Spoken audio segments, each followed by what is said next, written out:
ಉತ್ತರ ಕನ್ನಡ ಜಿಲ್ಲಾ ಪತ್ರಿಕಾ ಮಂಡಳಿ 1974ರಿಂದ ನಡೆದು ಬಂದ ದಾರಿಯ ಸಮಗ್ರವಾದ ಮಾಹಿತಿ ಇರುವ ಸುವರ್ಣಪಥ ಸ್ಮರಣ ಸಂಚಿಕೆಯನ್ನು ಜೀವಜಲ ಕಾರ್ಯಪಡೆ ಅಧ್ಯಕ್ಷ ಶ್ರೀನಿವಾಸ್ ಹೆಬ್ಬಾರ್ ಹಾಗೂ ಸ್ಕಾಡ್ವ್ಯಾಸ್ ಮುಖ್ಯ ಕಾರ್ಯನಿರ್ವಾಹಕ ಡಾಕ್ಟರ್ ವೆಂಕಟೇಶ್ ನಾಯ್ಕ್ ಅವರು ನಗರದ ಪತ್ರಿಕಾ ಭವನದಲ್ಲಿ ಬಿಡುಗಡೆಗೊಳಿಸಿದರು.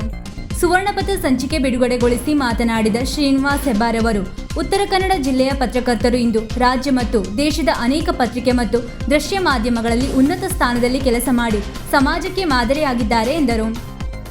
ನಂತರ ಡಾಕ್ಟರ್ ವೆಂಕಟೇಶ್ ನಾಯ್ಕ್ ಮಾತನಾಡಿ, ಪತ್ರಕರ್ತರಲ್ಲಿ ವೈಯಕ್ತಿಕವಾಗಿ ಹಲವಾರು ಸಮಸ್ಯೆಗಳಿದ್ದರೂ ಅವುಗಳನ್ನು ಬದಿಗೊತ್ತಿ ನ್ಯಾಯ ಮತ್ತು ಶ್ರದ್ಧೆಯಿಂದ ಕೆಲಸ ಮಾಡಿ ಸಮಾಜದ ಅಂಕುಡೊಂಕುಗಳನ್ನು ತಿದ್ದುತ್ತಾರೆ. ಅಲ್ಲದೆ ಇಷ್ಟೆಲ್ಲ ಕಾನೂನು ವ್ಯವಸ್ಥೆ ಹೊಂದಿದರೂ ಸಂವಿಧಾನದ 4ನೇ ಅಂಗವಾಗಿ ಪತ್ರಿಕೋದ್ಯಮದ ಕೊಡುಗೆ ಅಪಾರವಿದೆ ಎಂದರು.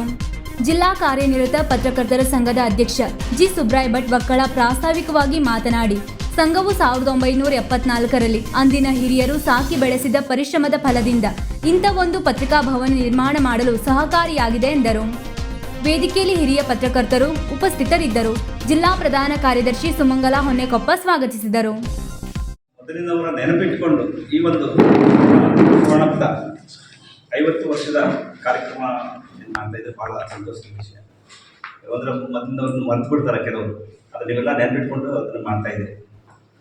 ಉತ್ತರ ಕನ್ನಡ ಜಿಲ್ಲಾ ಪತ್ರಕರ್ತರದ್ದು ವಿಶೇಷವಾದಂಥದ್ದಂದರೆ, ಎಲ್ಲಿ ಹೋದರೂ ಉತ್ತರ ಕನ್ನಡ ಜಿಲ್ಲೆ ಅಂದರೆ ಈ ಪತ್ರಿಕಾ ಏನು ಜನ ಇದ್ದಾರೆ ಅವ್ರದ್ದು ಗುರುತಿಸ್ತಾರೆ. ಇಂಡಿಯಾದಲ್ಲಿ ಎಲ್ಲಿ ಹೋದರೂ ಉತ್ತರ ಕನ್ನಡದಂದ್ರೆ ಏನೋ ಒಂದು ವಿಶೇಷ ಸ್ಥಾನಮಾನ ಇದೆ. ಈಗಾಗಲೇ ನೀವು ನೋಡಿರಬೇಕು, ಎಲ್ಲ ಕಡೆಗೆ ಕರ್ನಾಟಕದಾದ್ಯಂತ ಉತ್ತರ ಕನ್ನಡದವರು ಜಾಸ್ತಿ ಆಗಿದ್ದಾರೆ ಪ್ರತಿಯೊಂದು ಪೇಪರಲ್ಲಿ.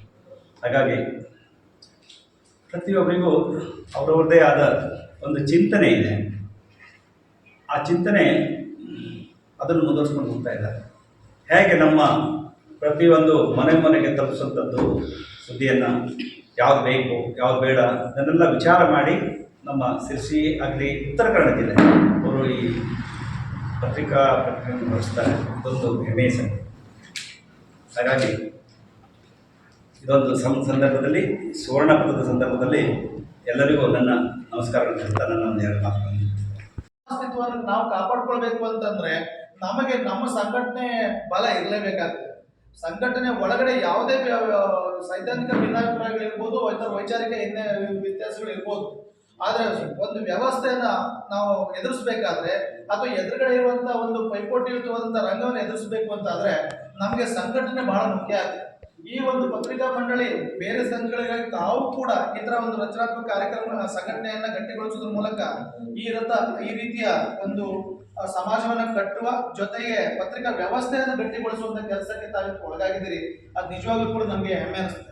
ನನಗೆ ಯಾಕೆ ಇದು ಬಹಳ ಖುಷಿ ಕೊಡುತ್ತದೆ ಮತ್ತೆ ನನಗೆ ಅರ್ಥ ಆಗ್ತದೆ ಅಂತಂದ್ರೆ, ಹಿಂದೆ ನಾನು ವಿದ್ಯಾರ್ಥಿ ದಶೆಯಲ್ಲಿದ್ದಾಗ ನಿರಂಜನ್ ವಾನಳ್ಳಿ ಅವರು ಆಗ ಮಾನಸ ಗಂಗೋತ್ರಿಯಲ್ಲಿ ಅವರು ಪ್ರೊಫೆಸರ್ ಆಗಿದ್ರು.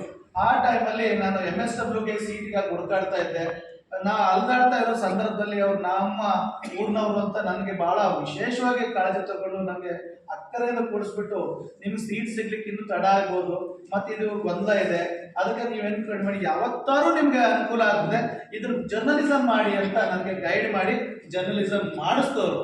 ಅದಕ್ಕಾಗಿ ನಾನು ಜರ್ನಲಿಸಮ್ ವಿಚಾರ ಬಂದಾಗ, ಪತ್ರಿಕೆ ವಿಚಾರ ಬಂದಾಗ ನನಗೆ ಫಸ್ಟ್ ನೆನಪಾಗೋದು ನನಗೆ ನಿರಂಜನ್ ವಾನಳ್ಳಿ. ವೀಕ್ಷಕ ಮಹಾಪ್ರಭುಗಳೇ, ನಮ್ಮ ಚಾನಲ್ ಅನ್ನು ಸಬ್ಸ್ಕ್ರೈಬ್ ಮಾಡಿ, ಶೇರ್ ಮಾಡಿ, ಪ್ರೋತ್ಸಾಹಿಸಿ.